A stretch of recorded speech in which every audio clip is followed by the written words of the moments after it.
hoje ter aqui, então, 3 leituras da Laudato Si, na perspectiva eleita pelo padre Josafá, de ética, nessa perspectiva antropológica que o professor da Mata vai desenvolver e numa visão ampla de abraço da fé, de abraço do mundo pela fé, trazida pelo Alessandro Rocha, nosso atual diretor. Nós temos que ver a Laudato Si na sua dimensão profética. Não tem dúvida que isso é uma característica muito própria do Papa Francisco, profética porque ao mesmo tempo que denuncia algumas contradições que existem na relação homem-deus e natureza, apresenta também, de outro lado, muitas alternativas. Alternativa de mudança de vida, alternativa de sustentabilidade, alternativa de pensar um mundo um pouco diferente do que nós temos no contexto atual. Então, nesse sentido, eu acho que a encíclica ela vai na linha da profecia, sem dúvida alguma, né? E temos que ver também na Laudato Si uma dimensão muito importante que eu tenho enfatizado muito, Sr. Roberto da Mata, é a dimensão da convergência. Eu acho que a encíclica ela vem num momento de convergência muito importante. Convergência histórica entre as preocupações da ciência, preocupações da sociedade e preocupações da igreja.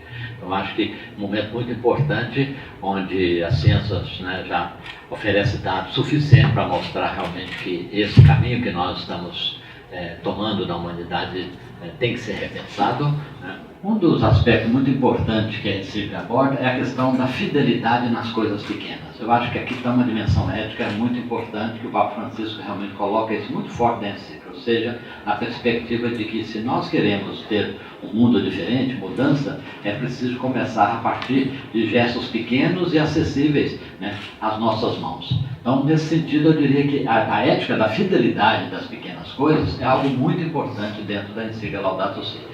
O desperdício da água é um fator que nós podemos conviver numa escala internacional, já com mais de 35 países do mundo que tem um problema da escassez.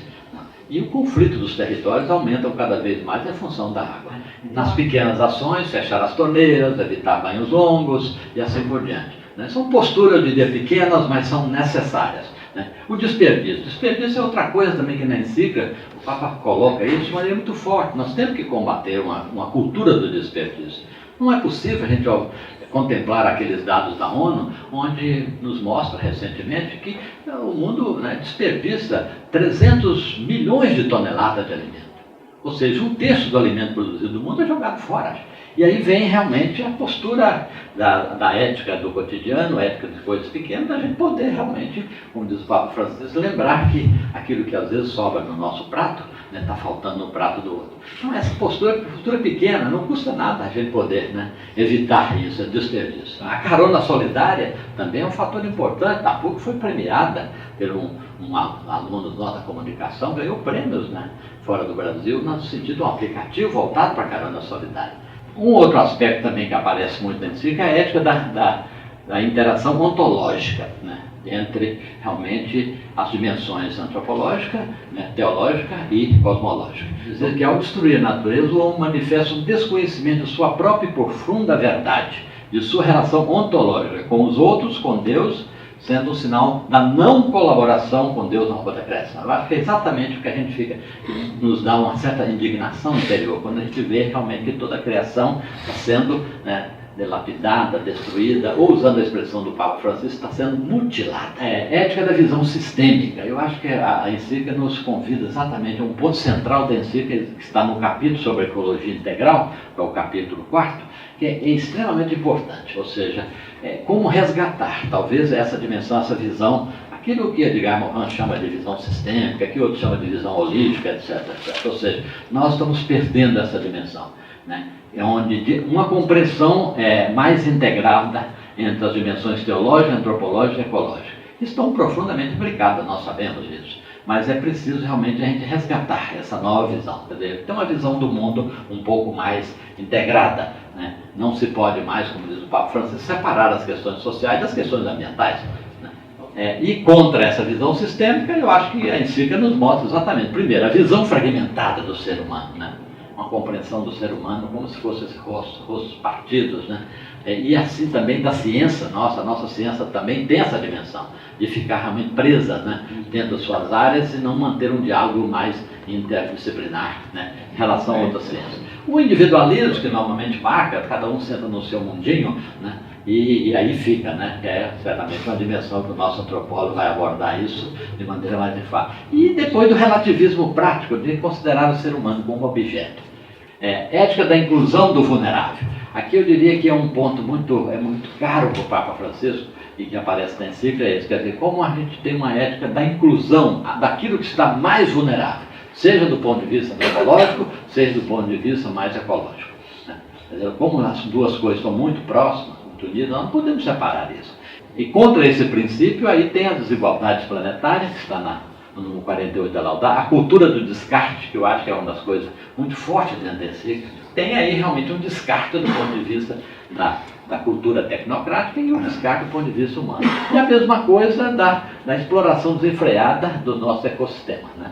Porque, dada a sua fragilidade, a gente não dá conta disso, explora e as consequências são dramáticas. Ética da mística criacional. Aqui está um ponto muito importante dentro da encíclica, que é exatamente como resgatar uma ética de uma mística da própria criação, né? Ou seja, onde todos os seres criados têm uma presença do Criador e uma destinação transcendente. Né? Ele está aí, né? Cada espécie tem um valor em si mesmo, né? E o Papa chega a dizer, independente, né, da utilização humana, independente. Né? Porque se fosse depender da utilização só humana, às vezes seria, com um país de mega biodiversidade, seria uma contradição, porque a maioria das espécies nós não sabemos, né, vamos dizer, a sua finalidade mais profunda do ponto de vista do serviço que ela pode prestar a toda a criação. Eu diria que essa mudança na mentalidade é muito importante. E aí temos que superar as posturas passivas, que impedem de mudar os hábitos, né, a conversão pessoal e comunitária, né, o desenvolver da criatividade, entusiasmo pelas tramas do mundo, e assim vai. Então, contra esse princípio aí, eu acho que está o realismo pragmático que burla as preocupações com o meio ambiente, a falta dos limites, que é um problema sério ético que nós vivemos hoje, como estabelecer limite, limite do ponto de vista antropológico e do ponto de vista também ecológico. Né?